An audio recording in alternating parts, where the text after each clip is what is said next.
going to call the January 14th, 2016 meeting of the Marin Local Agency Formation Commission to order. Rachel, I understand you're going to take roll? Yes, I am. Okay, could you commence? We will start with city members. Vice Chair Condon. Here. Commissioner Phillips. Here. And please note that Commissioner Weiner is excused. County members, Commissioner Arnold, please let the record reflect that she is not present, but she is due to join us later. Commissioner Connolly. Here. And please note that Commissioner Sears is excused. Special district members, Commissioner Baker. Here. Commissioner Murray. Here. Alternate member Cayos. Let the record reflect that he is not present. Public members and chair, Jeffrey, Commissioner Blanchard, Here. Blanchfield, excuse me. And It's one of the above. an alternate member, Commissioner Burdick. Let the record reflect that roll has been taken. Thank you, Rachel. So we do have a quorum. We can proceed ahead with our business this evening. First is the approval of the agenda, and I'll take it's a consensus of the commission that the agenda as it's laid out is appropriate unless someone wishes to have an amendment to the agenda. Second? Okay, motion second to approve the agenda. Commissioners in favor signify by saying aye. Aye. Any commissioner opposed? Any commissioner abstaining? The agenda as written stands. Open time. This is the time on our agenda we've set aside for folks in the audience to address the commissions on matters that we have not agendized for discussion this evening, but which are also within the jurisdiction of the commission. We have set aside that time for 3 minutes, and we'll respond at the next meeting for any materials submitted to us. I do not have any card from a member of the public wishing to address the commission on the open meeting time. So not seeing anyone, I will move to the next item, which is the consent calendar. And we have 5 items on the consent calendar. The financial report and year-end projections for the current fiscal year. The approval of the minutes of our last meeting on December 10th. The progress report on our work plan,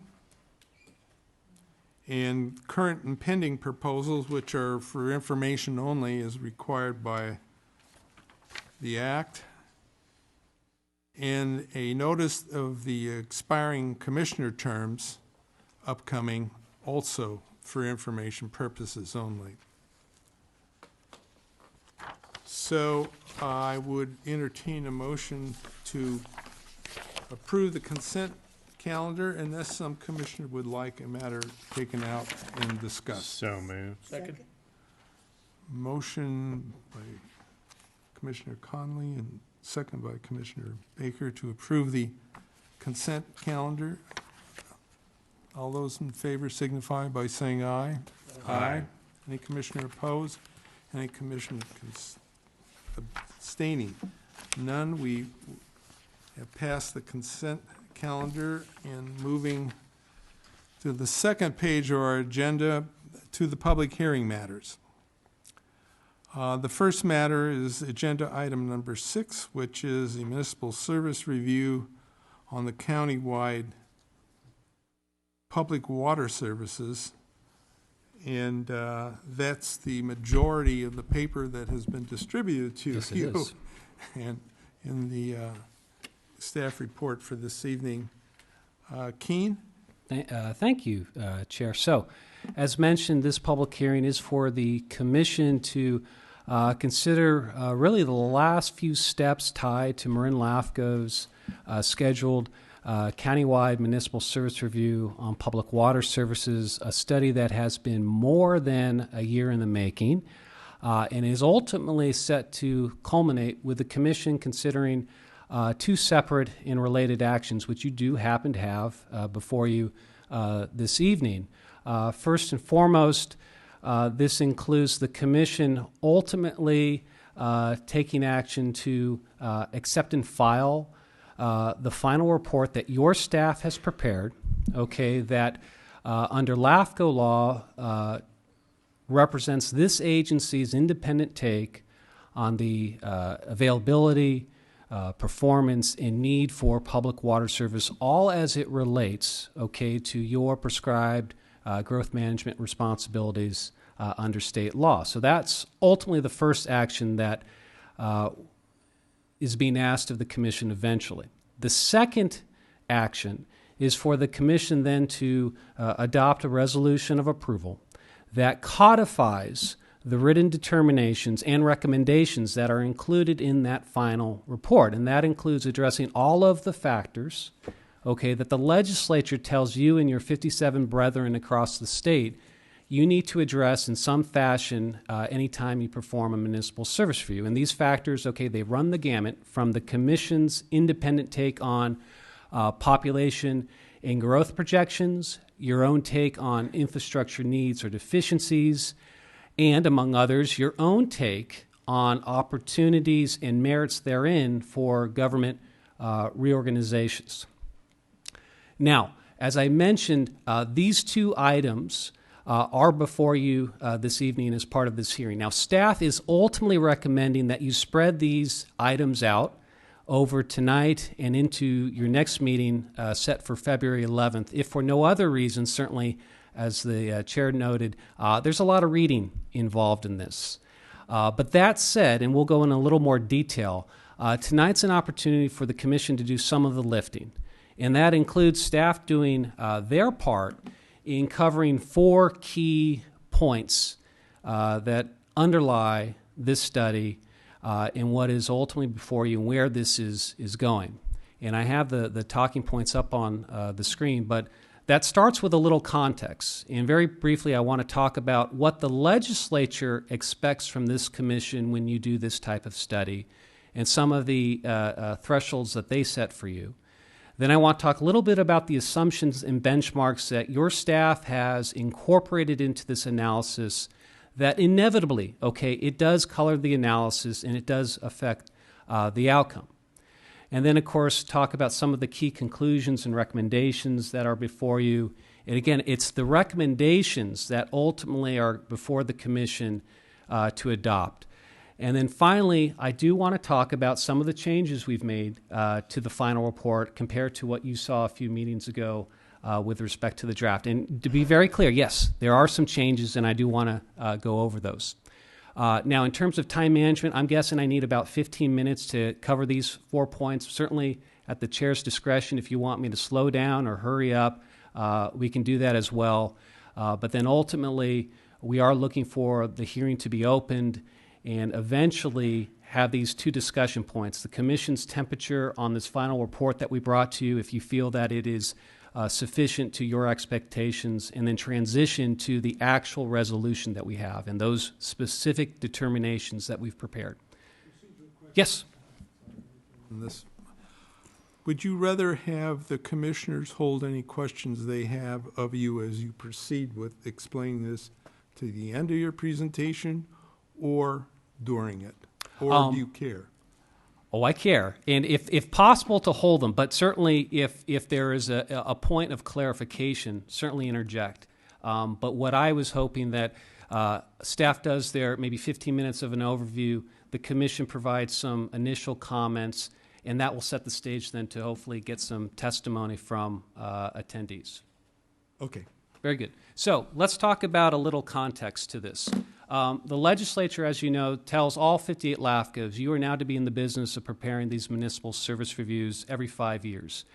And there's a lot of discretion for LAFCOs in how they choose to go about constructing service reviews. But there are two thresholds that the state is very clear about in terms of when you prepare these documents, what you're ultimately attempting and should be accomplishing. And the very first threshold that the legislature tells the commission is you are to be creating an inclusive document that is to inform the general public and quote unquote contribute to the advantageous and orderly development of local communities. So said another way, we are to be in the business of not only preparing a document for our own purposes, but hopefully a document that has external value to the community. So that's the first expectation the legislature has for you. The second is far more specific to your interest, and that is the legislature tells you that you need to create a service review that becomes the source document for 3 subsequent actions. You are to use this document for A, updating spheres of influence for the affected agencies, B, to inform boundary changes for those affected agencies, and then C, if you think it is merited, the legislature says this is the document that you're to use to initiate on your own certain types of government reorganizations. And specifically, a few years ago, the legislature gave you the power to be able to initiate on your own, so long as it's consistent with a municipal service review recommendation, the ability to create a brand new special district, the ability to consolidate 2 or more special districts, or the ability to dissolve a special district. Again, the service review now ties into these fundamental regulatory powers that the commission has. So that's some important context. Now, that said, all 58 LAFCOs are tasked with game planning their own studies, okay? And your staff took your approved scope of analysis and developed a set of assumptions and benchmarks that we have used in ultimately developing what is a rather large document before you. And it is now detailed in a revised executive summary. So specifically, when you open up the executive summary now, you did not see this back in the draft report, but it's now in the final report. We have listed out in detail all of our key assumptions and benchmarks. Admittedly, that was a blind spot in the draft. We've hopefully rectified it as part of the final document. But in that executive summary, you'll see one of the core assumptions that staff is using in preparing this document for you is the idea that we are creating an ongoing monitoring program through the lenses of LAFCO on the relationship of public water services and growth management in Marin County. And the word ongoing is important because staff also assumes that you are going to come back to this document to some degree every 5 years, and you're going to build on it as you see fit. That may include adjusting your assumptions that you've made in this document or affirming them as you go forward. But in some capacity, we assume this is a living, dynamic document. It's not a one-and-done study. It will be worked on in different phases going forward. Also, an important assumption is that we have took the legislature's directive to be doing these studies every 5 years to heart, in the sense of that is how we've come up with our data collection window. And I know that's been a topic that you have heard in various hearings to date. Again, we have based our analysis to a large degree on data collected between the years 2009 to 2013. That's a 5-year window. And again, that is explicitly ties into this expectation that you are to be in the business of doing this every 5 years. So again, there's the rationale to why we've been paying so much attention to this 1 5-year window. And just up on the screen, you can see how some of those other assumptions and benchmarks are impacted by that one comment of a 5-year window. How we go about projecting population, how we go about quantifying water supplies, and then other comment I wanted to make. The commission or the legislature asked this commission to weigh in on infrastructure needs or deficiencies. We're planners, we're not engineers, so that's somewhat out of our strike zone. So what we have done, what your staff has done, is we relied on the expertise of others in making assumptions on what is an appropriate infrastructure threshold. And we find in California water code, a key threshold for water utilities is what is the supplies relative to storage, treatment, and capacity, the actual water supply, relative to meeting peak day demand. So that's why as you go through the executive summary, you'll see this reference to peak day demands quite a bit. There's the reason. So now with that said, the analysis ultimately leads to a set of big picture conclusions and recommendations. And before the commission, I think we handed out a bit of a 2 or 3 page primer that captures all of the conclusions and recommendations on one single cover document. But the conclusions are based on LAFCO's own view about how the water systems today and going forward over the next 5-10 years relate to, again, your interest in looking at boundary lines, looking at spheres of influence, and ultimately deciding if any governmental reorganizations are appropriate. And I've highlighted a few of the key conclusions up on the screen, and again, they're detailed in the executive summary. But what I'd like to do is transition very quickly and talk about the recommendations, because again, Commission, you're ultimately going to be asked to weigh in on the recommendations. The report itself is from staff. It's staff's analysis, it's staff's best estimate of how the world of water works, but the recommendations are going to be ultimately for you to take. And I've highlighted a handful of the recommendations just up on the screen, but there's 15 in total. And all 15 have value. There's no throwaways. That said, I do know that based on the last 60-plus days of public review, that some recommendations have gotten more attention than others, and these are essentially the ones that have generated more discussion than others, and I wanted to talk a little bit about each one of these. And so in the course of our study, one of the things that you heard at the initial public hearings, and understandably there was some pushback from the West Marin agencies, was when we do a water supply or water study, I think the legislature has some expectation as planners that we try to quantify what the supply range is for agencies both under normal conditions and under drought conditions.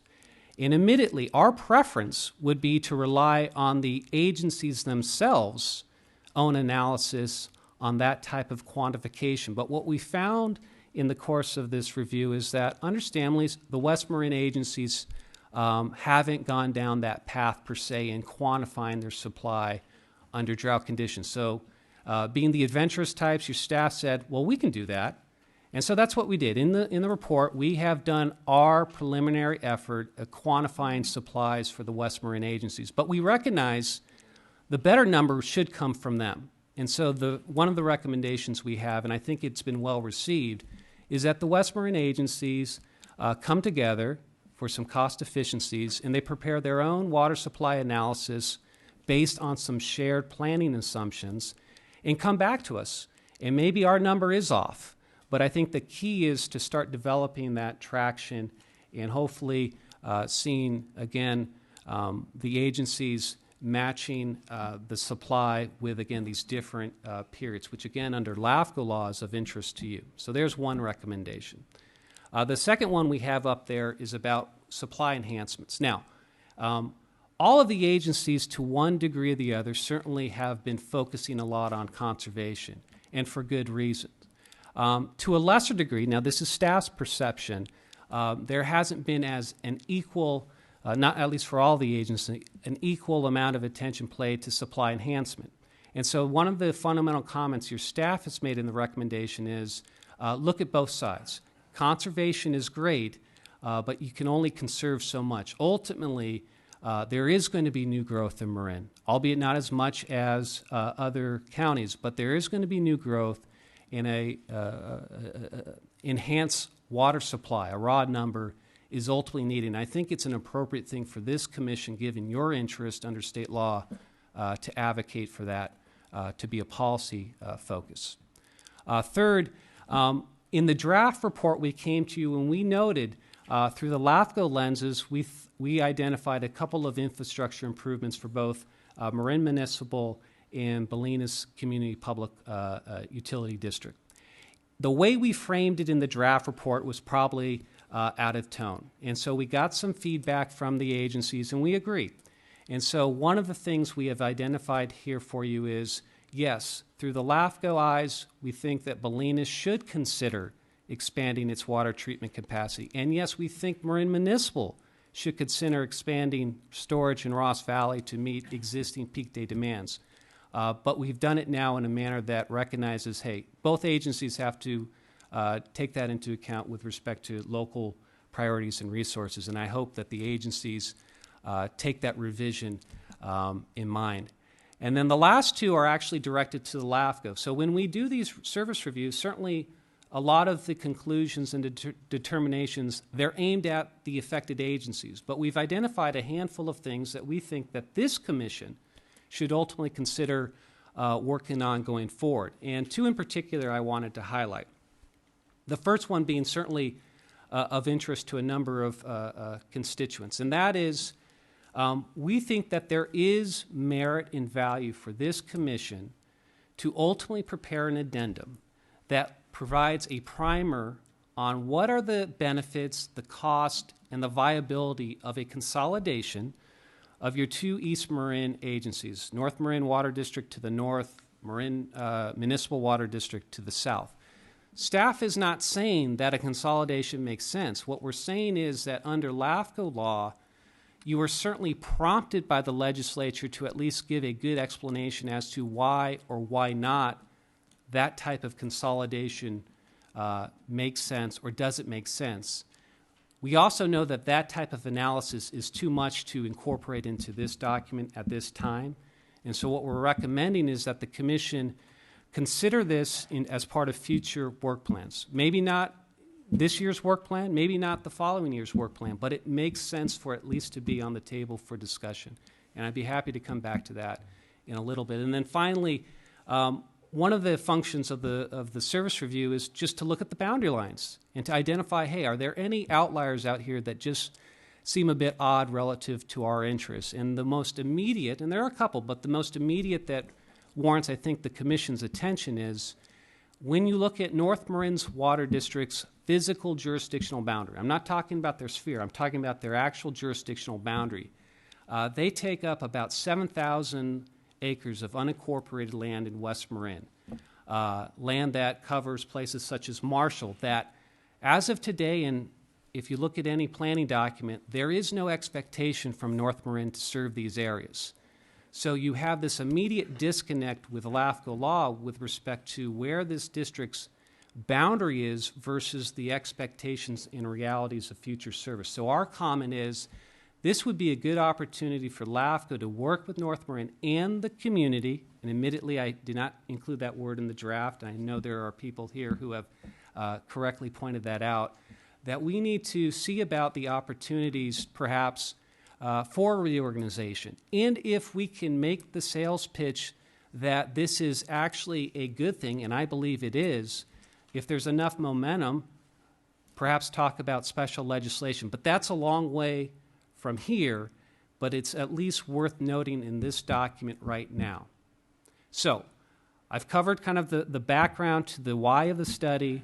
I've covered a little bit of the how of the study in terms of assumptions and benchmarks, and then, of course, kind of the conclusions and recommendations. I do want to take maybe the last 5 minutes or so and just talk about some changes that we have made to this document since you last saw it. And so in the course of going through the draft report, which again was, I believe, considered by this commission in September, you directed staff to go ahead and open up a 60-day public review window. And in that window, we received, I think, about 10 or so written comments, and they are included as an attachment, I believe the third attachment to your staff report. And I'm going to take a couple seconds just to get there myself. And attached to that, or those comments, is a memorandum from your staff. And that memorandum outlines all the changes that we have made to this report. Actually, the cover agenda report outlines the changes we've made to the report, and then the attachment therein provides a memorandum of the specific comments. And so if you take a look at the agenda report for this item, beginning on page 3, you will see 5 specific substantive changes that your staff has made to this report. And I've already mentioned one, and I'm going to go through all 5 of them. They're all important. The first change is, again, we wanted to make sure that this final report enumerates every single one of our key assumptions and benchmarks. And so you can see now, when someone opens up the executive summary, they can see exactly why staff, again, relied on a certain method to go about calculating population and residency type. You can see exactly why staff provides deference to peak day water demand. So that's one key change that we've made in the final report. We've also, as I made a comment to, repurposed a couple of recommendations specific for Bolinas and Marin Municipal. Those earlier comments about them expanding their facilities to either accommodate additional treatment in the case of Bolinas or additional storage in the case of Marin Municipal was a bit more directory or directive than it was intended. We've repurposed it to be more advisory. We've also, and credit to Martha Ture, who provided staff with a number of comments on this point, we've addressed climate change. That was something that admittedly the draft report kind of whiffed on. And so there's a section in the executive summary that deals with this kind of looming uncertainty with respect to climate change in public water systems. We also have made a fundamental change in this report to get away from the term usage when referring to demands and transition to the phrase system demands. And so one of the things that understandably some of the agencies took umbrage with in the draft was when staff was referencing usage demands going up, we were not accounting for the fact that, yes, system demands also include water losses, flushing, other activities that account for an aggregate impact on the system. So we've made a fundamental change to referencing system demands and not usage demands. And then also, at the request of more than one agency, we have made it explicitly clear in this final document that the trends tracked by LAFCO and the regression analysis done by LAFCO is LAFCO's own work. And that in some cases, the agencies have provided us documentation that shows trend lines over a different and longer period than the 5 years we used, coming into with different conclusions. And again, this goes to this idea that LAFCO has a 5-year time frame in its mindset. The agencies understandably operate anywhere between a 10 and a 40-year time frame. There's no conflict there, Commission. It's just different horizons that different agencies are looking at. Ours is looking at a 5-year window, and we've made that as explicitly clear as possible in this document. Last but not least, again, we received a number of written comments on the report. I hope our memorandum does a good job of showing staff's thoughts and, if needed, revisions that we've made in response to those comments. I know that you received, and we put in your file this morning, a late communication from North Marin Water District, and I know that we have Krista Gabriel here in attendance from the district who may speak to that. Certainly I could speak to it again. I believe that staff did do a good job of addressing and incorporating those comments that were received. I'll defer to Mr. DeGabriel on what maybe we missed. But that said, this is an opportunity now for the Commission to kind of absorb these 2 documents. Again, you have a final report that's your staff's work, and then it's separately a resolution that are the determinative statements and recommendations that by law, some way, somehow, you are to formally approve. And hopefully we've done a good job getting you at least a good draft version before you. So I probably did more than 15 minutes. I will defer to the chair on any questions, but ultimately this is a public hearing. Okay, Keene, thank you very much. As you can see, this is a very weighty document, and it challenges one's ability to read lots of material, digest it, and become very conversant with it. I'm trying to think of a way that we can expeditiously go through this process. And to me, at least, and I'd like to get the commission's feeling on this, the report itself, as the executive officer stated, is the staff's report. And in that report are conclusions from which he and she come up with recommended determinations by the commission. That's the commission's area, to either accept, deny, modify, change. The importance of the report is to have an information base that is the basis for coming up with the determinations, and to provide baseline information that can be reviewed and added to every 5 years as directed by the legislature. The legislature clearly wanted LAFCOs to act independently to do this analysis, and it gave them the authority to do so and a directive to do it every 5 years. So this is the beginning, at least in the water area, of a baseline of information that LAFCO will be using on into the future as it updates its municipal service review for water. So given that, what I'd like to do is have us review and determine whether or not we wanted to accept the report as the basis for the determinations that we'll be then debating. And I'm thinking that it would be advantageous if we could do that tonight, and then at our next meeting in February, focus in on the areas that the commission has the responsibility for adopting itself. To hear from the public on their feelings on the report tonight, and in our next meeting on their feelings on the recommendations. Because my feeling is that the recommendation stage is where we're going to be taking a lot of time discussing language. I've spent a lot of time, as I'm sure you have, reading this. I will say that in my mind, it is markedly improved from the draft. I learned an awful lot. I think the major areas, at least early on, that were in contention, which was population projections, et cetera, is well explained as to how it was done and why it was done, and the requirements under other areas of the government code that set out the process by which you do water demand projections.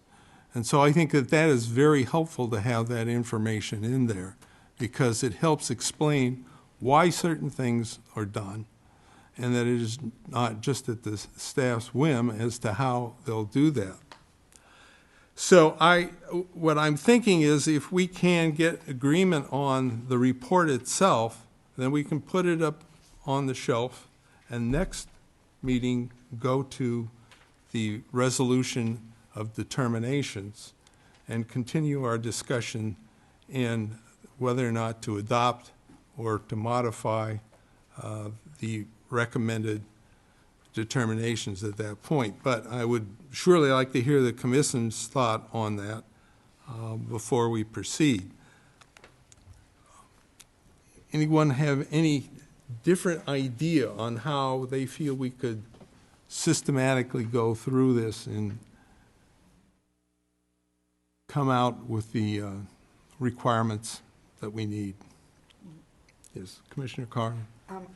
I do agree with you. I think that that's a good way to approach it. I think, too, that if we can get public comment tonight, then that will really make it clear for the commission. Thank you.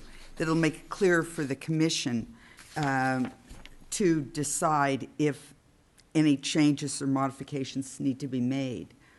So I think tonight would be, most importantly, hearing public comment. Okay. Any other commissioners? Oh, Commissioner Condon, are you looking for comments on the report and the resolution, or just on the report, or just on the resolution? Oh, well, I think that the report itself is important, because if anything is taken into consideration for changing, that will then in turn affect the resolution. Okay.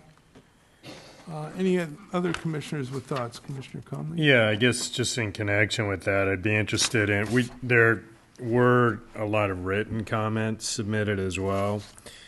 Have those been incorporated into the report in terms of where appropriate changes made, or, it also would be helpful to kind of get a somewhat systematic response to the most germane comments that were provided as well.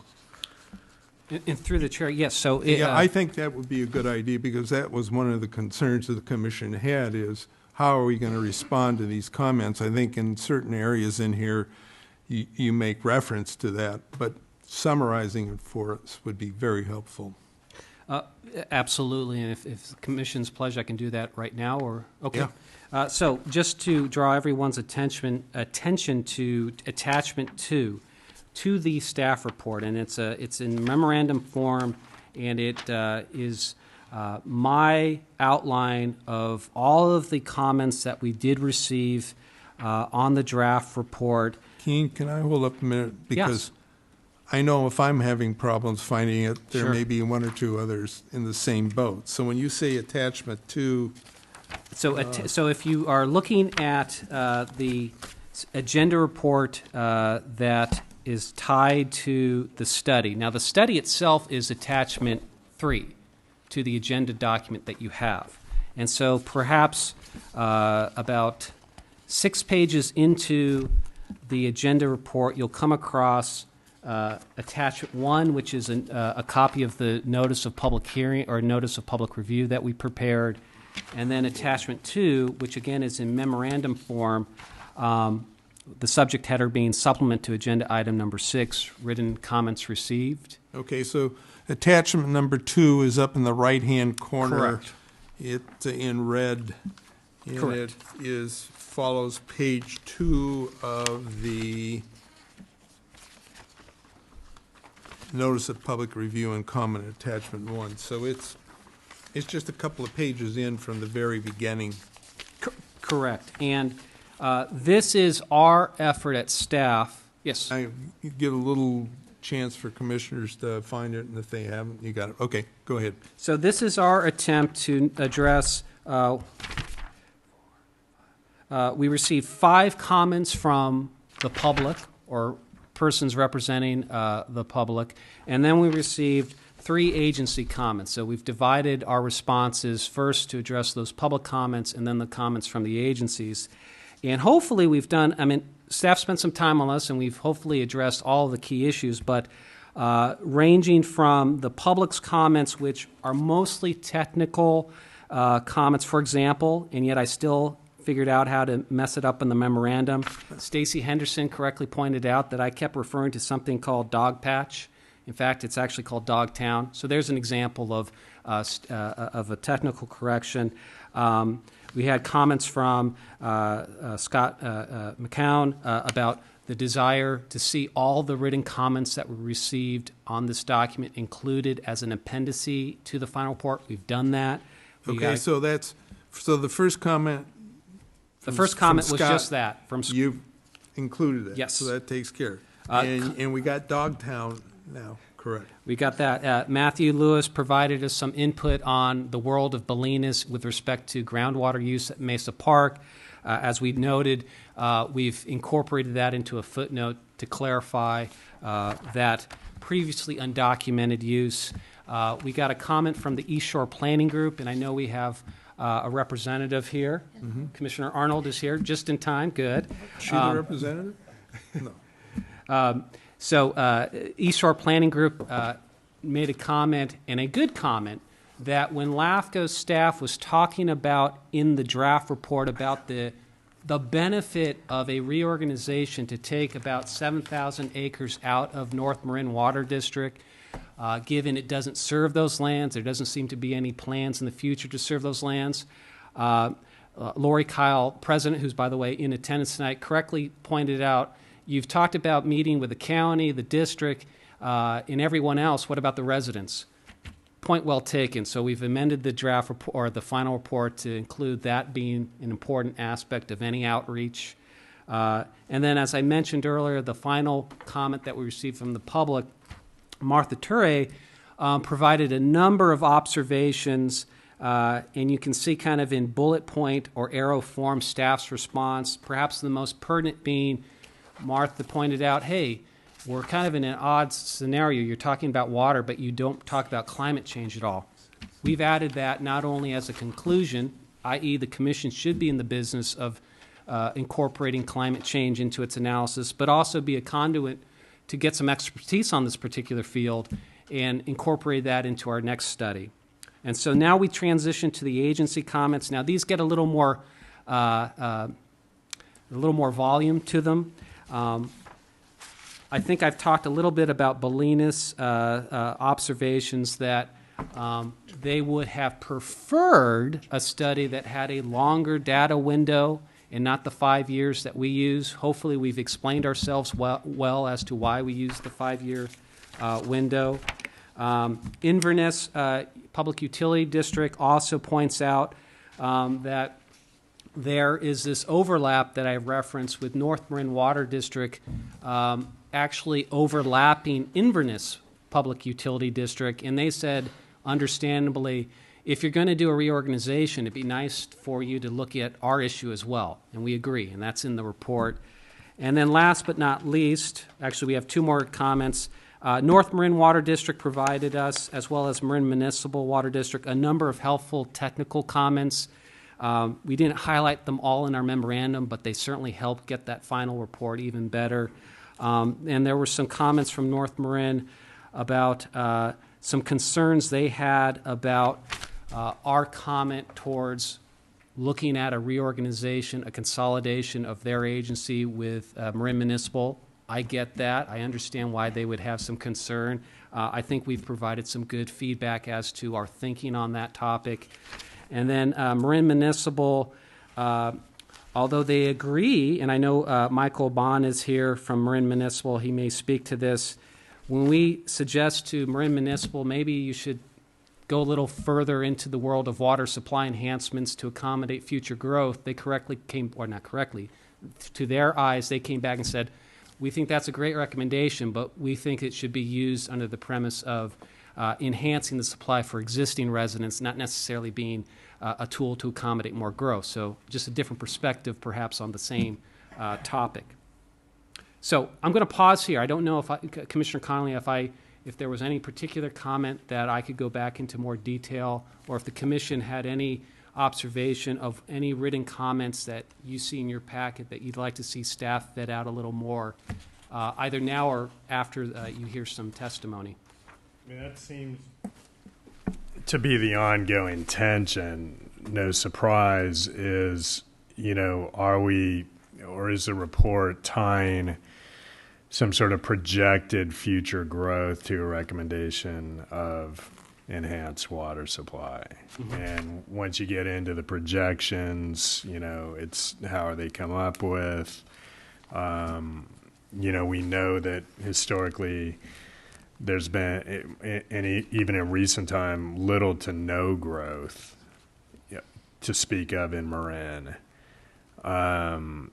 So to then project, an additional 30,000 people, that seems like a stretch. So again, I don't know if it means qualifying, what you're saying, or.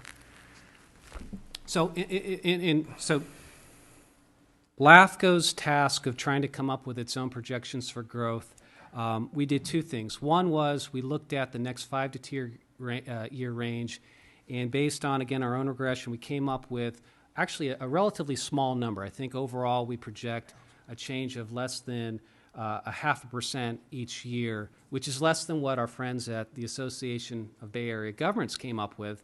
But in order to at least telegraph what the end result of the relationship between land use authorities and water service planning, yes, we came up with a build-out number of 30,000. That based on the housing elements as they are today, if you did the math, you are looking at eventually the addition of 30,000 residents to these 6 public water agencies. Now, build out, that could happen in, that could happen in 50 years to, in Marin, maybe 200. And that build out number does change, right? So that was the reasoning. It was a telegraph comment that I know that some people picked up and it got their attention. But question, is Yeah. the build-out figures are from the land use agencies, and they reflect whatever time horizon their particular housing element or general plan has. It's based on the land use authority's projection of housing units multiplied by a factor that staff has used throughout the study. Essentially, we assume that in East Marin, there's going to be 3.3 residents for every housing unit. In West Marin, 2.8 people That per comes housing from the unit. government code. Yes. In water forecasting, as I read the government code. Yes. I mean, So there it's that factor times the local housing projection that gives you your essentially projection. Yes. Is a general rule. Okay, Yes. I just wanted to know if my understanding of the methodology you followed was correct. Your line of sight is with exactly right. Okay.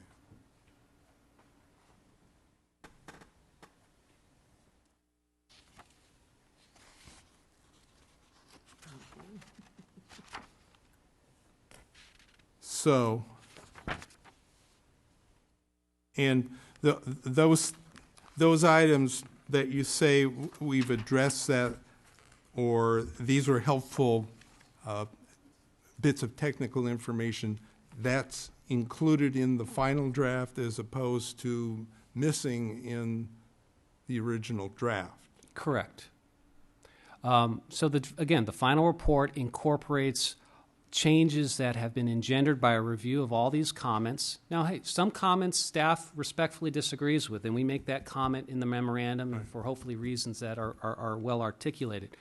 But again, this document has has included substantive changes, and I think it's a much better document than it was 2 months ago.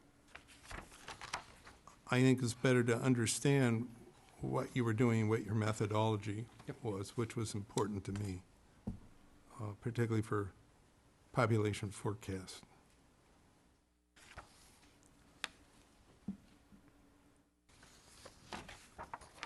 Okay, Commissioner Conley, does that address to your satisfaction, or do you still want to tease this out a little? Well, I mean, it explains the methodology that was used. I mean, what about actual, trend lines on growth Yes. or lack thereof? I mean, and projecting based on that. Well, in certainly, effect. and certainly the short-term projections that this report focuses on, the 5 to 10 year range to 2013, that's what our projections focus on. We take the regression of what has occurred over the last 5 years, and we apply that going forward. So an agency like Bolinas that had no growth, guess what? We're saying they're going to have no growth over the next 5 to 10 years. An agency like Marin Municipal that I think had 0.2 annual % change over the last 5 years, I think we said it's going to be 0.17 based on our analysis. So we have used the real growth changes in the last 5 years to do the short term. The telegraph of the build-out I felt was important just to kind of give a telegraph comment about where is this all going, the relationship between land use authorities, planning responsibilities, and the ultimate impact on the public water systems. And it is a projection. It's a moving target. 5 years from now, the housing elements will presumably be a little different, and so that number would be a little different. Yes, I'm sorry. Commissioner Condon. just to clarify this, I would hope that you weren't using the projection numbers, for example, that ABAG does put forth, because historically they have overblown, they've overinflated all of their projections. And No. so there's been very little growth as in contrast to what ABAG has forecasted. No, all of our numbers are our own, and as we kind of clarify in the executive summary, our short-term projections for growth over the next 5 to 10 years is about 50% less than what ABAG has projected for Marin. So there is a big difference. Okay. Yeah. Okay, thank you.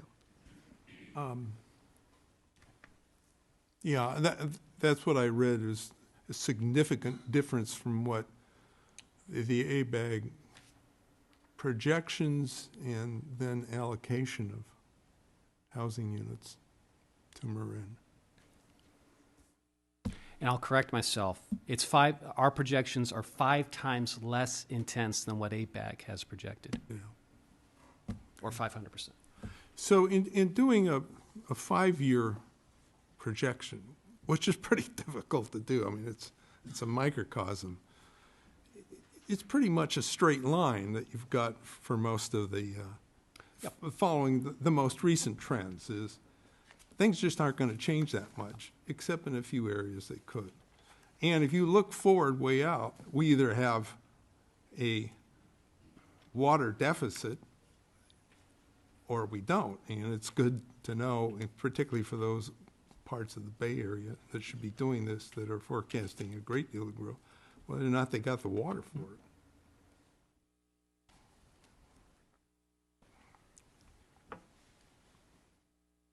What do you think about that?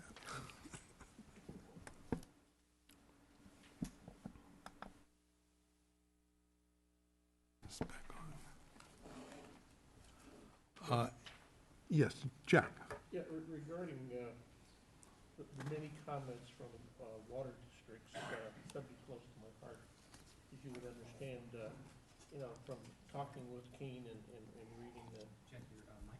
Yeah, sorry. Yeah, from talking with Keene and reading the latest changes, it seems that there's been some, what I would consider positive movement, trying to respond to, accommodate some of the concerns of not only North Marin, but BPUD and others, Inverness for one, out there. And I'm pleased to see that, yet it still seems there's a few things I'm kind of troubled by, and such as encouraging North Marin to get into sewer service out in West Marin. It's a very complicated, dicey subject, technically, fiscally, politically. So anyway, there's a few that sort of jumped out at me, but there's a few other things too that, since it appears we're probably going to, after we hear this tonight, get input from the public, we're probably going to do this as a 2-part effort to wrap this up. So I probably want to think more about it, talk to some people, including Keene, and see if we can maybe just edge just a little closer on some of these things. Thank you. Keene, a question following up on Commissioner Baker's observation. Does the language now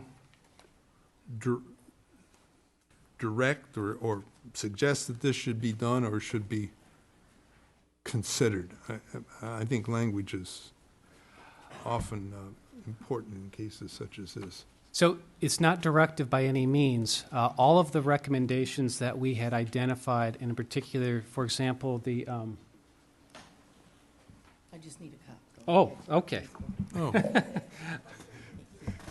All the recommendations that are specific to the commission are premised on this idea that you pick up this item or these items as you choose in subsequent work plans. So, for example, the comment that staff has flagged in its final report, which is we think there is value going forward for Marin LAFCO to work with the county and the local communities in the long-term management of wastewater in these areas is a comment that resonates in this study and also flags for future discussions. But the commission may say, okay, we understand why you're saying that here, but it doesn't commit you to action unless you actually put it in a work plan going forward.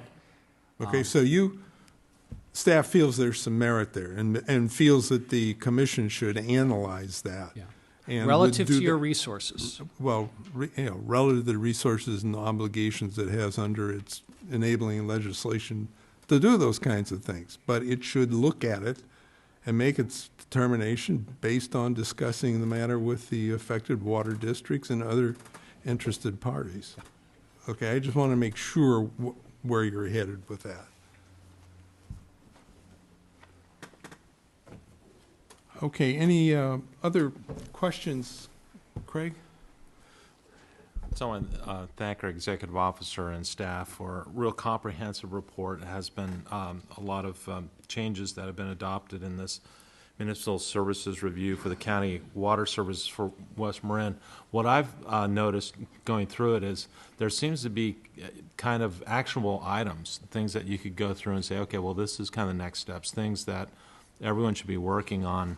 And just the ones I kind of identified as prepare a joint water reliability report, preparing adaptive water planning for climate change, and then tasking water, sewer, and fire providers to develop local disadvantaged unincorporated community efforts. So I have one more after that, and I wanted to get back to that one. And the next one is, what are the next steps with the 5 mutual water companies that have not responded? Is there a compliance enforcement per AB 54 on those folks that just do not want to work with the county and county LAFCO and complying and going through with what we're tasked by the legislature to do? And then on the ducks part, I'd really like to see what you see, Keene, with those water, sewer, and fire providers. Is this getting down into our census tract detail and identifying to that level of ducks within our communities, or is there kind of another methodology approach perhaps that you've seen from other LAFCOs and how we could approach that?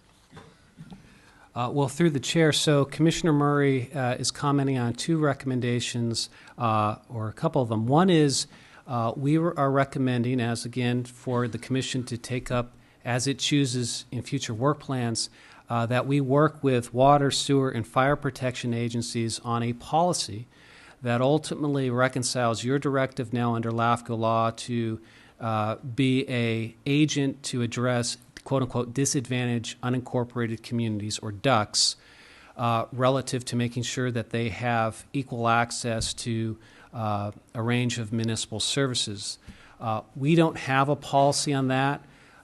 That's one of the directives that came out a few years ago, that LAFCOs are encouraged to develop their own policy on what it means to be in a disadvantaged unincorporated area. For example, in the absence of our own policy, the state says you are going to then use this statewide definition we've come up with, which is any community or census tract or block that falls 80% or below the statewide household median income, which is about $55,000. Well, in Marin, that's such a low number. I don't think it meets the spirit of what the LAFCO forefathers have in mind.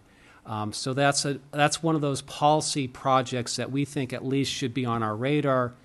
When you choose to get to it is up to this body.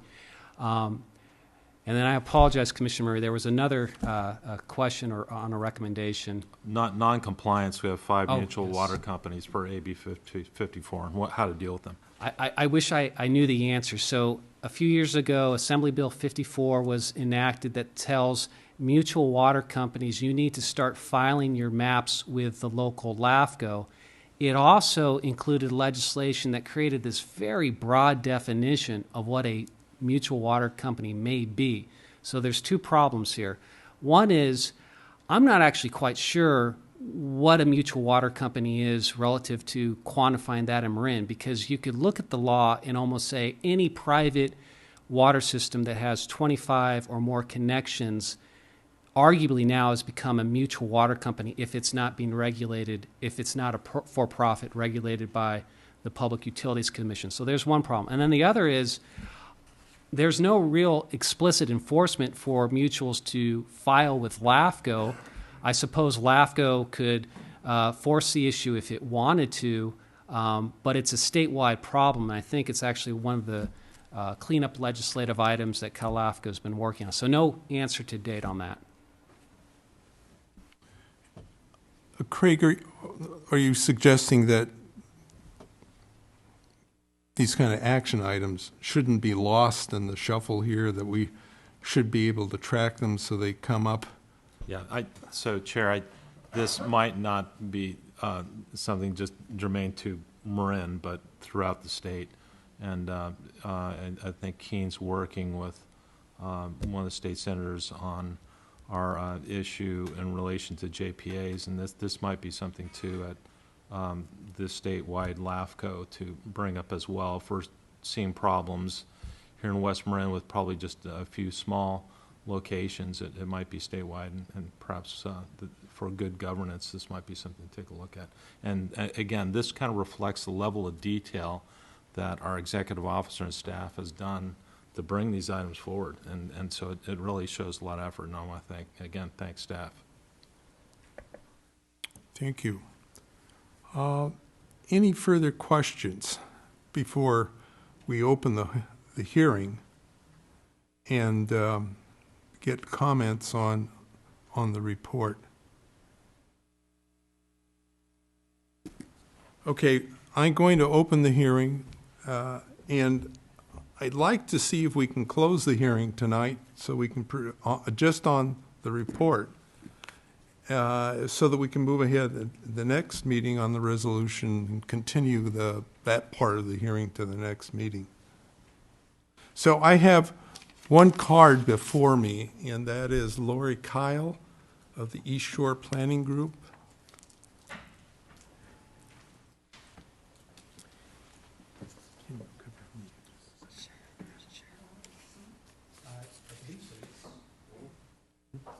You want to check it? No, I think it needs to be turned on. He would be at the mic switch.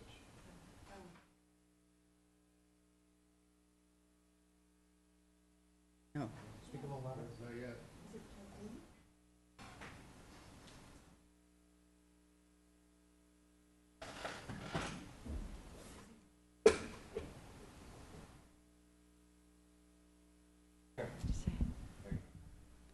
Is that better? Yes. There. Yes, great. Good evening, Commissioners, Keene, LAFCO staff. My name is Lori Kyle. I live in Marshall, and I'm president of the East Shore Planning Group. It's on behalf of the Board of Directors and our members that I am speaking tonight. The East Shore Planning Group is a California nonprofit corporation founded in 1984. And our members consist of owners and tenants of about 90 residential, business, and agricultural properties in West Marin along the east shore of Tomales Bay, much of which area is covered and included in the North Marin Water District's boundary jurisdiction. The ESPG is the primary organization that deals with development issues in our area and implements and oversees the implementation of the East Shore Community Plan, which was approved and adopted by the Marin County Board of Supervisors in 1987. There's our background, and there's whereof I speak. It's been a really long time before Marshall has been a topic for discussion in front of a LAFCO meeting, very long time. And so I'd like to give you a quick snapshot on the water and septic infrastructure that we have today, as it exists today. Marshall is growing along pretty traditional rural patterns in that Originally, septic was on-site and individual, and water was private water agreements with whomever was the water provider. The private water agreements are starting to move towards larger group agreements, with the benefit that the infrastructure is improving and we are drawing on new permitted wells that meet all county and state water quality standards. Now, well before AB 885 was implemented, Marshall created, along with the county partnership and LAFCO, created a Tier 3 wastewater disposal zone, on-site wastewater disposal zone. And the system we created, we're one of only 2 in all of California that meets the new recommendations, the new requirements for coastal septic systems. It is professionally managed. It serves over 50% of all the houses, all the residences and businesses in Marshall, and it is engineered to expand for population growth, although that is a constraint because we are on the coast, but we are ready if that happens. So we've undertaken all of these infrastructure improvements individually and as a community. We've never asked or needed the services or help from the North Marin Water District. So on the surface of things, Marshall's looking pretty good. I mean, really, Marshall looks pretty good. We're not worried about the near term. In fact, the midterm may not even be our concern. Our attention is focused on long-term water strategies to deal with salinization. We are directly on the coast. The many manifestations of climate change, and the very the probability of changes in agricultural land use patterns. And so let me give you a little background on that. The scale of these issues is so large that they cannot be addressed by community-based efforts. Here's what's happening below the surface at Marshall. The 3-mile stretch that constitutes Central Marshall gets all of its water from upland properties. Typically and usually these are ag properties. Those properties that are served include the State of California Marconi Conference Center and Hog Island Oyster Company and every home and business in between along that stretch. Hog Island's own low elevation well experienced salinization over time to the point that it was no longer treatable. Now, I know that the North Marin Water District has already addressed that in our area in the Lagunitas wells that have salinization, and in order to mitigate that, they drilled the Gallagher well. Well, Hog Island did the same thing, and they secured a new well on the Leali Ranch just east. Now, the community was worried that the volume of water needed for a commercial enterprise might draw too heavily and affect other water systems because we're all on that property, this whole long stretch, or others just like it. And so they agreed to have their water monitored, their well monitored, along with 2 wells that are already existing. And so this year, that's 2 years ago. So this year, for the first time, there were inexplicable static water level changes in one of the existing wells. So to expand the context of this water issue now, this is not about septic, this is about water. I would like to talk just very briefly about the changes in land use on ag. Ranching is changing, and ranchers and farmers need to diversify in order to bring new crops to market and develop those new markets. One of the diversification options or modifications may be a change in land use from grazing, which is much of what the East Shore is right now, to perhaps row crops, perhaps orchards. And what would be the effect of that on we won't say it's encumbered, a constrained, an unknown but fixed quantity of water? The ranch wells vary in elevation, but all of the wells and all of the springs seem to hit shale at sea level. So intensive water crops may reduce reserves. Overpumping or increased pumping may deplete groundwater and accelerate salinization in our own area, in our own wells. And if you add to that the possible interconnectivity of the aquifers, then you have perhaps a community-wide problem. The wells may be affected sequentially or simultaneously. So, these examples are just a few of what we on the East Shore have observed here and there, and pretty soon, they seem anecdotal, perhaps just data dots, but we in Marshall are connecting the dots, and what we're seeing is a very early warning system, very early warning of things to come. So, it won't be soon, but it is absolutely on the horizon. Now, I have to step aside from my prepared remarks, and I'm sorry to be going on at such length. I actually don't like to talk at length. But I do have to give you a little geographical fix on where we are. We're on the East Shore, pretty much smack dab on the East Shore. 8 miles to our south is the Lagunitas water source that serves Point Reyes Station. 8 miles to the east of us, there's Sulihuli, which, quite frankly, I don't know which community it serves. Perhaps over the hill into the eastern corridor. The Lagunitas source, the North Marin Water District source, comes all the way up and includes 3 Marshall properties already that stop just 5 miles from what we call downtown Marshall. We use that modestly. So there's already infrastructure. And those 3 Marshall properties have been online since the formation of the North Marin Water District. And part of the recommendations of this survey are to include them into the district in a formal manner, codifying the reality of low these many years. And so I have to say, and I'm reminded of that expression by John Donne that says, no man is an island.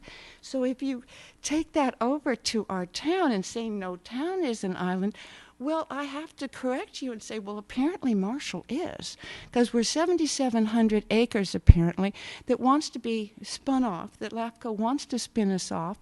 We're facing unknown, all of Marin County, all of the services, both water and septic, that are provided for our community are already have unknown threats from global warming, from climate change. So to be spun off now seems really an anomaly when districts are merging, districts are expanding within a relatively short distance of where we are. So I will go back to my very ending notes here and just say a community-wide water crisis is largely preventable with thoughtful planning and coordination between stakeholders and civic organizations.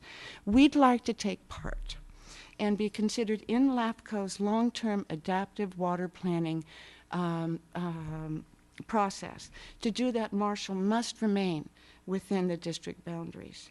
So for all of these reasons, I respectfully request that the proposed detachment of Marshall from the North Marin Water District's jurisdictional boundaries be deleted from the recommendations from the report or any ongoing. Or, at the very least, that it be tabled for further review and with full public notice, participation by locally interested parties. And I'd like to invite representatives from LAFCO and North Marin Water Districts to come to an ESPG meeting and discuss the issues with us. Thank you for the opportunity to express these views and for your consideration of them. I appreciate it. Ms. Kyle, thank you very much for your comments. If you have anything in writing that you could share with us, it would be helpful for our minutes. I will be happy to clean these up and send it to you. Does that sound okay? That would be, Is that what you're looking for? Yeah. Or are you looking for some notations, documentations of what I just said? Just if you have an extra copy of your comments, I think would be helpful for our record. I'll be very happy. I have Keen's email, and I will send it his way. Okay. Thank you very much. Thank you very much. Do any commissioners have any questions of Mrs. Kyle? No. Okay, I don't have any other cards, but I'm about to get a couple, I think.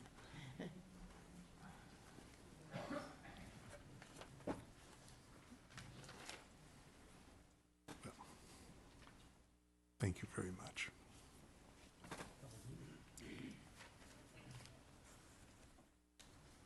Krista Gabriel, North Marin Water District. Thank you.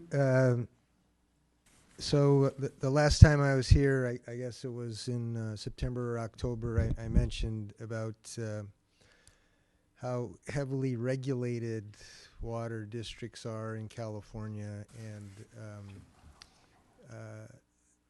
that's continues, hasn't changed in the last quarter. Keen and his staff have done a really good job on the report. It's very comprehensive, very detailed, and I want to thank Keen for, pointing out our disagreements with regard to the water demands. I did state when I was here last time that I thought the 5-year window for preparing the trend analysis was too short. I still believe that, and therefore I don't believe it supports the determinations that I mentioned in my letter back in September and have reiterated here in this letter issued just yesterday. I've also offered some cleanup comments on the final report, Keen, and hope that you take a look at that. And I don't think it's going to change the report materially, but at least would clean up some what I think are inconsistencies and needed corrections. There are a couple of things I wanted to mention about the recommendations. I think all the agencies are looking to pursue supply enhancements. We wouldn't be doing our job if we weren't. So the language suggesting that there's notable silence, I think, is a little inflammatory. So I think that can be softened somewhat. I think that we are interested in the boundary change in Marshall, contrary to Miss Kyle. We are not serving any Marshall properties. We do serve properties outside our service territory that are on the way to Marshall. They're agricultural properties, but that's a private system downstream of our system that was inherited when we took over the system in the early 1970s, late 1960s. And the Marshall Territory itself is an artifact of history. You all recall that West Marin was intended to be developed into this huge population base north of San Francisco with a highway running up on the east side of Tamaulipas Bay. And at that time, North Marin Water District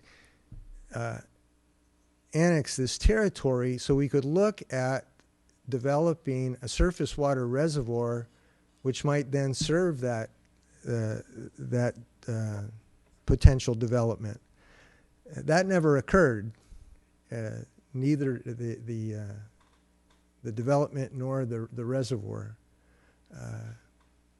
Some years later, after the drought of 76, 77, Marin Municipal Water District developed a reservoir in that vicinity, the Sulahuli Reservoir that Ms. Kyle refers to. And the East Shore Planning Group, the folks from Marshall, have never contacted North Marin Water District about providing water service in the past and have not yet to date, as far as I know. And I've only been there 25 years. So that doesn't diminish their concerns about water supply and groundwater, especially. It's a complicated issue, but we've not yet heard that, and what the territory was annexed for a long time ago, 50 years ago, over 50 years ago, is no longer contemplated and is not going to happen in our lifetime.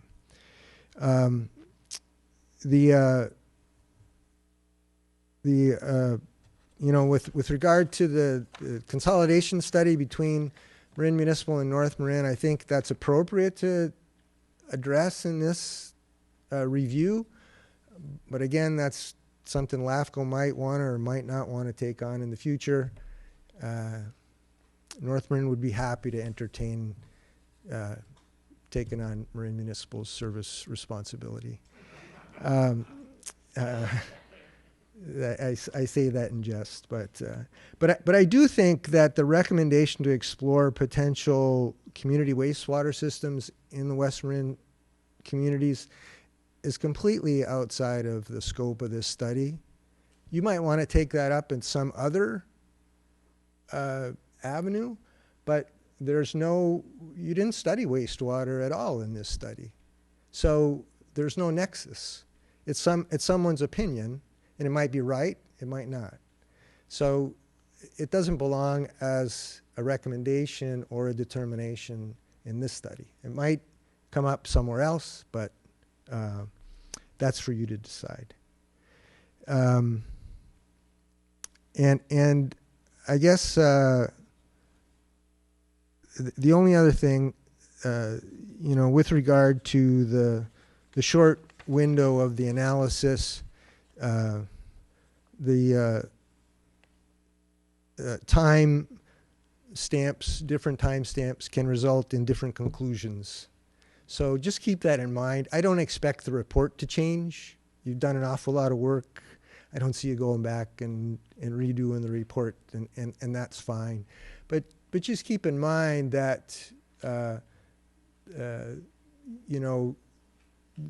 this is a snapshot in time, and the water districts do an awful lot of planning over a much longer horizon, and I think that the recommendation for the West Marin districts to do that drought scenario planning is a good one. I've encouraged my counterparts at the West Marin districts to embrace that, and I think we could do that collectively on a cost-effective basis over some period of time that would benefit not only the communities but our own stature.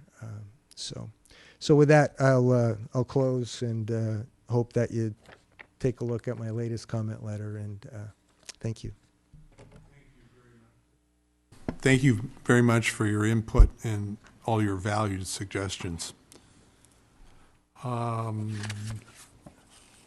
Jennifer Blackman from Bolinas Community Public Utility District. Hi, good evening. I've been here a couple times before, as I think you know, and I just wanted to say really briefly that I wasn't thinking I was going to be able to be here tonight, and I don't have prepared written remarks. And in addition, our board doesn't meet until next Wednesday night, so our board hasn't had a chance to review the final report. I want to congratulate the staff on nearing the finish line. I know it's been tantamount to a marathon, and I'm not going to try to push back the finish line at all because I'm sure that would be too excruciating. But I would ask that you maybe consider holding the public hearing open just in the event any other of the districts are in the same position we are, where we don't have a board meeting between, I think it was on last Monday that the final report was released, and then tonight being the opening of the hearing. I do think our district would like to provide some further written comments. We do appreciate very much the modification of language that I'm hearing described. I haven't had a chance to fully look at it myself. And our concerns, I think, really do remain at this point focused on two key points. The determinations about that are stated, and maybe it's a language issue, about demands increasing or system intensification, because we just don't think that's supported by even the 5-year window of data being used. And we do appreciate that you need to have certain benchmarks like that. And we've provided longer term data, but also even over the 5-year data period, I don't believe, at least with respect to the Bolinas district, that it's appropriate to include our district in amongst a group of districts with apparent system increases or intensifications, because I think our data really show we had a one-off year in that data set due to a system improvement, water main flushing that was needed, and that other than that, when you look at the data, it's completely flat in terms of flat to declining in terms of consumption. And so it does have to do with some of the language in the report, taking that data and then using it over a period of time to say there's a 2.3% increase over the 5-year data window in system demands in Bolinas. And I think while that's probably technically true, I think it's kind of a misleading representation of the information when you look at the 5-year data period. But I've said this before in comments, and we'll try to make those comments a little more clear in what we submit in writing. And the other point is about the consideration of increasing treatment capacity. I do appreciate that peak day demand is a number that and a concept that is pointed to in the regulatory realm over the water agencies, but there isn't a consistency of how that term's defined. And if you normalize the district, our district has always just reported our highest peak day use that usually correlates with one of the holidays when we have hundreds or thousands of people in town. And in fact, usually districts are reporting a much more normalized number. That number about peak day demand is trying to get at where you've got a clear trend toward a kind of demand on your system that you're going to be needing to be planning for as a regularized, ongoing sort of demand that you're going to need to be able to satisfy. And as I've said before, we are usually running our treatment plant at about 50% capacity. And I do realize and appreciate that the language has been modified. But I think if you look closer at that peak day demand analysis, I don't think it supports a recommendation that we invest our resources that way. And I'm just trying to look at if I had anything else clearly just written down on my notes. I really appreciate this opportunity. And I don't know if it's necessary to keep it open with regard to commenting on the report per se, or maybe it is going to end up that our comments will focus on the actual determinations and the language of the resolution. But since I haven't had a chance to see the report, I hesitate to say that, and would just suggest if you can or want to consider keeping it open for some further written comments before the February hearing, we'd appreciate it. Okay. Ms. Blackman, thank you very much. And we'll clearly take into consideration your request for keeping the hearing open for written comments. Okay, Mike Band from Marin Municipal Water District.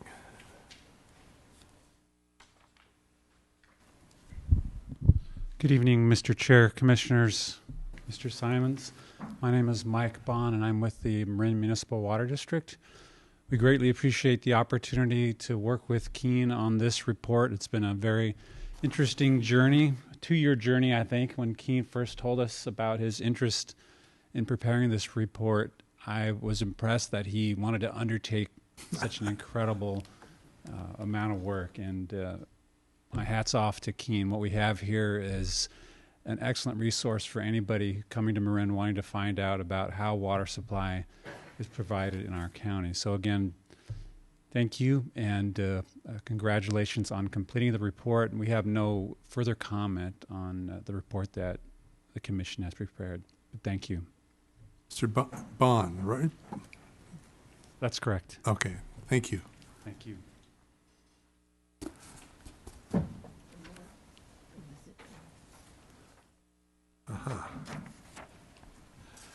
Bill Hansel from Muir Beach, Yes. Community Service District. Yes. See, I can interpret these acronyms. I really wanted to just introduce myself because I'm the district manager as of November. So thank you very much for the reading material as I start my position. I want to also say that we very much appreciate the report in as much as I've been able to absorb it very quickly. And I have had a good meeting with Keen. I look forward to working with the other agencies and meeting fellow directors and working overall in cooperation. I will say that in terms of the recommendations, I want to point out that specifically for our district, number 10, which has to do with auditing financial statements, that's something that is a high priority. We have had for this board's information a change in a majority of our board just in this last election that was very significant because we've had, as a small community, as sort of the Rhode Island of the districts here, agencies represented, we have 3 new board members turning over a majority that was basically on the board for as long as 30 years. So there's a lot of education for our board. There's a lot of excitement about getting up to speed. And so thank you very much, and we'll look forward to digging into this further and these issues further. Mr. Hansel, thank you very much.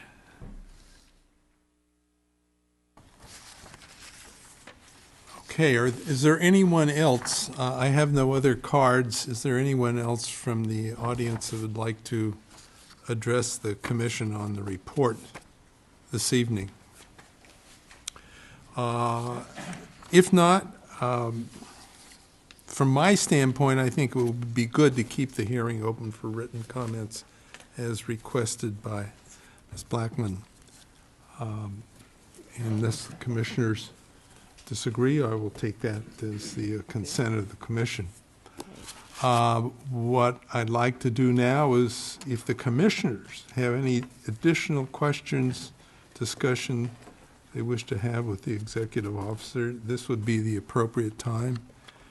And then I would like, let's see, in a motion, I guess, to tentatively accept the report as written, subject to the written comments that we receive before the next commission meeting, which is the 7th or 10th or February 11th. the 11th. Okay, February 11th. I'll move to accept that. Tentative. Okay, we have a motion and a second to tentatively accept the report as the information base, pending written comments on the report. We will continue to have the hearing open orally and written for the recommendations and the determinations, some of which were addressed tonight and will be presented to the commission as part of the agenda items that we will be getting into the general public, but also we'll have the hearing open at our next meeting for this. So we have a motion and a second, and all those in favor of the motion signify by saying aye. Aye. Any commissioner opposed? Any commissioner objecting? And we will accept tentatively the report. And I think one of the things in our earlier program, that our strategic plan, a number of years ago, that we set out as incredibly important to us, was to engage in a dialogue with the community and communities that we were dealing with in our reports. And I think we've steadfastly tried to improve that process. And if what I'm hearing tonight, Keene and the affected publics are taking another good step in that direction, and I'm heartened by that. Keene, one quick question. This will go more toward probably the conclusions, but as we know, there have been a lot of mandated conservation efforts recently, and those will likely continue into the future that Marin communities seem to be meeting. Does that factor into your analysis at all in terms of projected usage rates? Yes, but let me explain the yes. So our data points from 2009 to 2013 picks up two distinct periods. 2009 and 2010 were relatively wet years. 2012 and 13 were the start of the current 4/5 year drought. So in our regression analysis, we incorporate both of those supply and demand dynamics from that period. Now, because the water conservation efforts probably did not really get kicked in until Governor Brown made his declaration, I believe, sometime in mid to late 14, that data is not here. But as I mentioned before, you are going to come back to this in 5 years. And it's going to be an opportunity to kind of see how close staff was in its projections based on that 5-year regression analysis we did from 09 to 13 versus these changes that presumably have occurred in 14 and 15. I think a good public policy question will be, assuming that El Nino takes hold and 16 is a wet year, the next study will be interesting to figure out, did the pathologies change? I mean, did the conservation stick? The efforts that did in 15. That will be an interesting part of your next round of studies.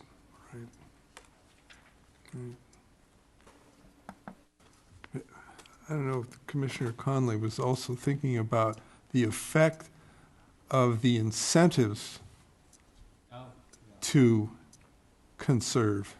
Having just bought a new washing machine, it works. I got my money back.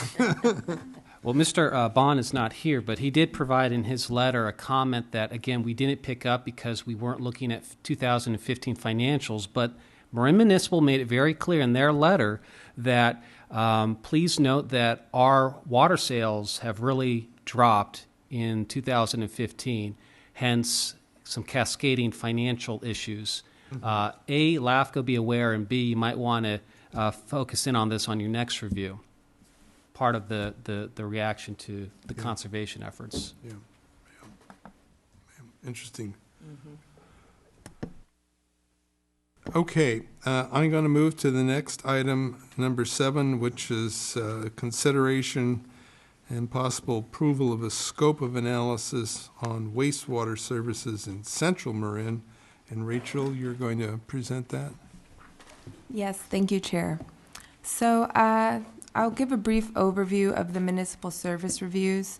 And LAFCOs are mandated by the state legislature to conduct municipal service reviews, which are comprehensive assessments of the services that local government agencies provide. And they provide effectively and efficiently to residents and users. These reviews give an opportunity for the community and agencies to examine the services needs, the use of resources, and the possibilities for cooperation and coordination between service providers. Municipal service reviews provide LAFCOs with a comprehensive tool to study the existing and future public service conditions and to evaluate the organizational options to accommodate growth or also prevent urban sprawl and to ensure that critical services are provided efficiently and cost effectively. The item before the Commission is a proposed scope of analysis on public wastewater services in Central Marin County. The scope is to guide the preparation and timing of the agency's scheduled municipal service review. The proposed scope was presented to the Commission in draft form of November of last year and was circulated for review among the affected agencies and now returns to the Commission in hopes for final approval with some additions by staff. So 7 affected agencies have been identified for inclusion in the study, and they are the San Rafael Sanitation District, Las Galinas Valley Sanitary District, Murray Park Sewer Maintenance District, San Quentin Sewer Maintenance District, Central Marin Sewer Agency, a Joint Powers Authority, and then we have County Sanitary District 1, Ross Valley, County Sanitary District 2, Corte Madera. The study will evaluate these agencies and their collective performance with regards to their efficiencies in collecting, treating, and disposing wastewater services in their immediate region and, in their immediate areas and the region as a whole. So what we did, so this is a map, we have County Sanitary District 1 and 2, Las Galinas Valley Sanitary District, and San Rafael Sanitation District. Unfortunately, the Murray Park Sewer Maintenance District and San Quentin Sewer Maintenance District, and as well as Central Marin Sewer Agency did not fit or were too small to fit on the map. Continuing, the scope was organized into 5 distinct and sequential phases. Staff finds that the scope outlines an approximate 9-month process for the commission to assess and evaluate these performances of these wastewater services. And the first phase is the parameter setting, and for the commission to formally designate the geographic area, the subject services, and the affected agencies. It was proposed the membership designate the region along the Central 101 corridor and include both the collection and treatment of wastewater agencies that service the subject cities and towns of San Rafael, Ross, Larkspur, Corte Madera, San Anselmo, and Fairfax. So the second phase are the agency profiles, and they involve standalone profiles for each affected agency included in the review. And they will be distributed to each agency for their informal review and comment to identify any technical corrections or errors or edits that need to be handled. The phase is expected to take up to 6 months to complete due to the necessary amount of data collection.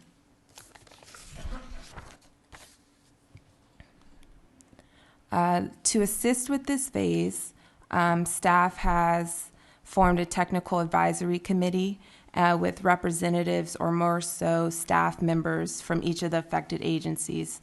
And this will help guide staff in developing a framework to best determine performance measures of these services. The committee is expected to meet each month during a 5-month period and perhaps thereafter. For the third phase is a draft report, and that will be complete, which will incorporate it'll be a complete document which will incorporate technical corrections or related edits identified. And this is expected to take 2 months to complete for approval by August of 2016. Phase 4 involves commencing a public formal comment period on the draft report, and as well as performing outreach to affected agencies or interested stakeholders. And this will be from August 2016. Lastly, the phase 5 will be the formal final report, and that will be presented to the commission in November of 2016 for action at a notice public hearing.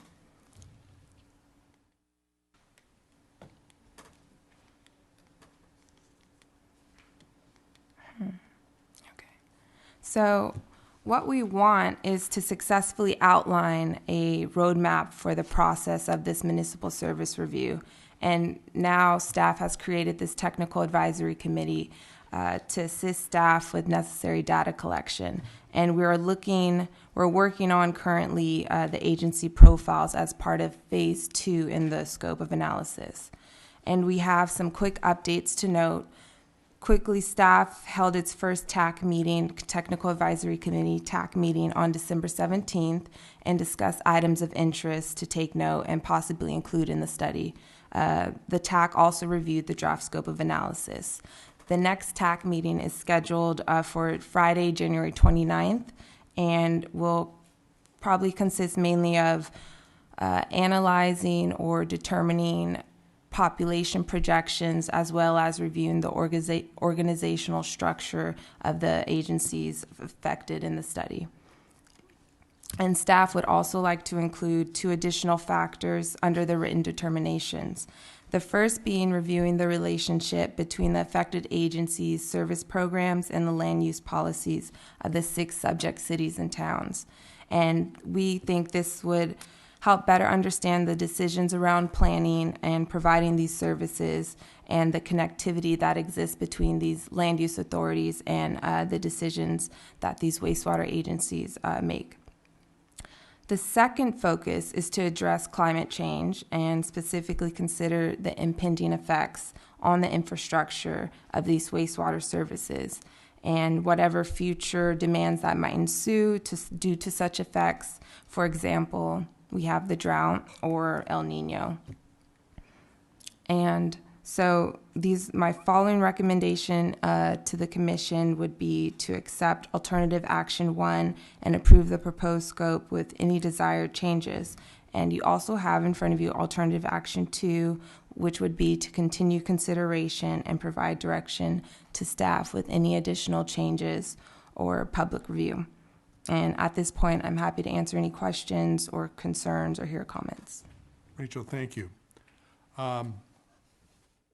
This apparently isn't a hearing, though we will invite the public to speak. Oh, actually, it was noticed as a hearing per your policy. Oh, it was. Good. Okay, it is a hearing. Any questions? Any commissioners have questions? Commissioner Phillips, and then Thank you. Craig, and then Chris. I have a sort of a basic question, and I haven't had an opportunity to discuss this with you, so it is in fact basic. Several years ago, I had an interest in this particular area as the chair of the Centerville Sanitation District. And my interest was, again, kind of basic, and it started from the premise that we have quite a number of agencies, be they school districts or sanitation or what have you, within the county. As the chair of the Centerville Sanitation District, I thought, well, it'll be kind of interesting, one, to get an update, because I think the previous was 2005 or some such date. And just philosophically, I was interested in whether or not we should at least consider consolidating more of these agencies for various efficiencies and better service. And I thought, as the chair of the Centerville Sanitation District, it might be a good guinea pig, if you will, as to see whether or not that has merit, because I hear quite a few, and I suspect you do too, comments that say, why do we have so many districts, and why can't we operate differently and better? And frankly, I thought that was one of the charges of this committee, and presumably it is. So my basic question centers back to my request some number of years ago that we review this once again, update the report of 2005, and maybe you can help me understand if my objective will be met by the conclusion, or at the conclusion of your report, as to whether or not it might make sense to consolidate Centerville Sanitation District with one or more other districts. So the short answer is yes. We did not forget the letter that, with your district hat on, Member Phillips had provided LAFCO, and so that is incorporated into the scope of analysis, that when we get to those factors, and we heard them during the water study, one of those factors is opportunities and merits therein for government reorganizations. So that is in our mind, and when Rachel and I have been doing the show and going to these local agencies, and we've gone to, I think, all of the affected agencies to one degree or the other, we have made it very clear that, so no one is surprised, we are going to look at the issue of consolidation. Now, maybe it's a functional consolidation, maybe it's a political consolidation, but we've been very clear with the agencies, so there's no surprises that is on our to-do list. And the reaction has been? Some have been okay. Some have been a little more lively. I'll leave Commissioner Condon to discuss the latter. Well, Well, frankly, it seems to me that it's nice to have these discussions outside this room, not talking about the present discussion, but discussions in general, theoretically, why don't we do this, that, and the other thing, and have nice thick reports. But I'm more interested in drawing conclusions and getting on with some changes that may be prescribed. So I'm encouraged by your and I like the way you answer questions, by the way. It's either yes or no, or and go from there. So I appreciate that. I can understand a yes, and I therefore look forward to the conclusion, the process, and the conclusion of the report, from which then we can base the next step. Be it up or down, I don't have a preconceived notion, but I'm anxious to at least make that decision. Thank you, Commissioner Phillips. Craig? Chairman? Yes. As perhaps a contrasting view, some of you may remember that that LAFCO did a study of the Southern Marin districts a few years ago. Refresh us on that, would you? And in my other role, I happen to be president of the Sewerage Agency for Southern Marin. So I'm kind of that counterpart for Central Santa Fe for Southern Marin. And in the case of that study, there was a unanimous feeling across all of the agencies not to consolidate for a variety of reasons. That then ultimately went to the voters, and the voters decided against the consolidation. So I'm not saying that holds the same for Central Marin. I'm not saying that the issues are the same and the outcome will be the same, but I do have the sensitivity that in the case of Southern Marin, there was a great deal of feeling against the consolidation, for what's worth. If I could, I'm not debating that at this point. I'm saying I think we should be open to the idea. Sure. And if in fact it is a preferred way of conducting a business, particularly for the ratepayers, I think it's something that we should be open to and perhaps pursue. Thanks. Great. Thank you, Craig. You were up next. Thank you, Chair. Rachel, thanks for your report, and looking forward to the studies. It looks like this municipal service review will be the first foray into looking at a JPA. Is that correct? Yes, that's correct. Okay. And I also see disadvantaged communities and status and opportunities for shared facilities, which I'll find interesting to see how that dynamic kind of rolls out. One other thing I did not see in the report, and I think I've mentioned many times before, is if we could kind of look at things as a watershed, and then also non-potable uses and opportunities. So I'd like to see that in the report as well. I definitely missed that, but that sounds like a great a topic to include, which I will. Commissioner Burdick? Thanks a lot for reminding me about how much fun we had. In South Marin, one of the high points in my career on the commission. Are we adequately staffed? This is going to be all done in-house? And you're pretty comfortable about staffing? I believe so. With the technical advisory committee, that will definitely help staff with figuring out a consensus on these performance measures. So that will help with finding data and having the same data points. Okay. And the format will be substantially similar to the one we've just spent the last hour and a half or so? Similar, but again, we're learning, as Rachel said. We didn't use a technical advisory committee in the water study. I think we're learning that that was a misstep. So I think this will help speed things along. Great. Okay. This is a public hearing, so I'm going to open the public hearing now. And I have no cards. And I have nobody rushing to the podium. So, with a motion to close the public hearing, I'll look for a second. So moved. Second? Motion and second to close the public hearing. All those commissioners in favor signify by saying aye. Aye. Any commissioner opposed? Commissioner abstained.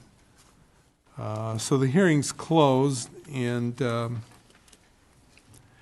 do any commissioners have any more comments to make on the proposed study? If not, I would entertain a motion. Approving the scope?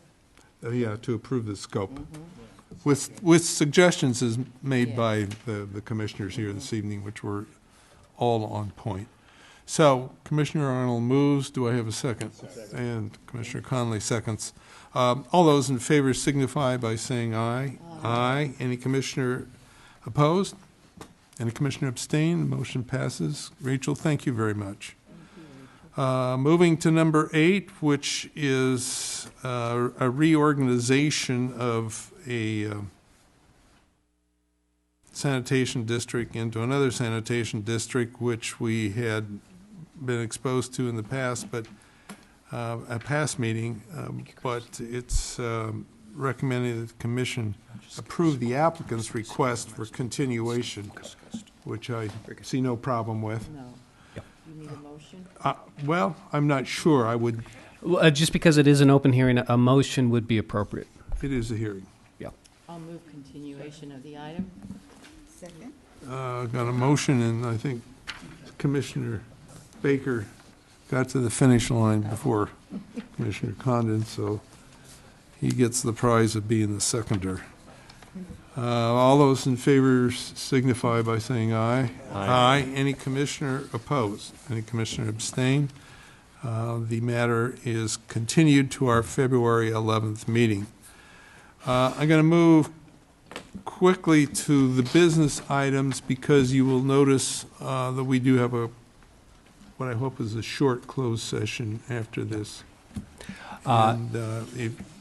So, Keene, you have the... Well, so on the legislative report, I don't have much to add to the staff report, other than a couple of bills of interest did actually make their way into law as of January 1st, in particular Senate Bill 239, which the Commission will recall, we've been tracking this, makes a big change to LAFCO law in the sense that it strikes what had been a rather steadfast exemption for fire protection agencies. And it now requires those entities, whether they be cities or special districts, to come to LAFCO and get approval if they want to enter into a contract to provide new or extended fire protection services outside their boundaries. Again, historically that had been exempt. That was something that cities, counties, and districts did without LAFCO review. So now, given the California Professional Firefighters Association took an interest, not surprisingly, the bill passed. Be happy to answer any questions the Commission has. And also, I owe the Commission the CalLAFCO end-of-year report, too, and I'll send that in an email in the next few days. Okay, I do notice, though, of something of great interest to me, at least, is Senate Bill 88, which basically moves LAFCO out of the consolidation business in 2 areas. And I think that, to me, at least, that's an indication that the legislature is more than welcome to think of other organizations that could do that besides LAFCO, if LAFCOs don't follow through with what they're supposed to do. And that may be one of the effects of Southern Marin sewage, by the way. Can I ask a question? No. Oh. Yes, of course. Are you saying, Keene, that the legislation says that if 2 different municipalities are sharing services, that has to come before LAFCO? So what SB 239 does, if City X wants to provide contracted fire protection services, not by annexation, but by contract outside of their jurisdictional boundary, they need to come to LAFCO and get your written approval with whatever terms and conditions. And there's some prescriptions on how the Commission reaches that conclusion, with the idea that I think the threshold is if that contract is determined to affect either 25% of the contracting agency's service area or 25% of its employment base. Oh, okay, thank you. Okay, any further questions of the executive officer on legislative matters? Does the policy committee have updated information? No, this was just kind of a placeholder, and it is a forewarning that we are still working on our policy procedures. Sooner than later, you will see them all. So they're alive and kicking is what you're saying? Yes. Yeah, okay. Okay, I'm going to move to our closed session, which hopefully the little room across the, Yes, let me double Lobby. check on that, although I know we have the mayor here. Oh, I know he has the, We can, He has I the- can open the door. he has the key to the jail, huh? and this shouldn't take more than 5-7 minutes. Yeah, right. So, though the members of the public in attendance can address the commission on this matter before we retreat, and we'll come back and state the actions that we took. And I don't see anybody wishing to do that, so Keen, why don't you or I'll Rachel make go sure over? the room is open.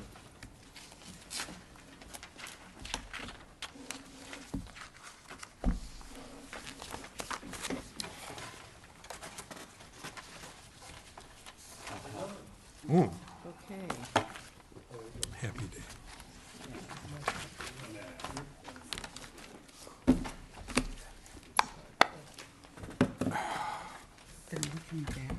Then we'll come back.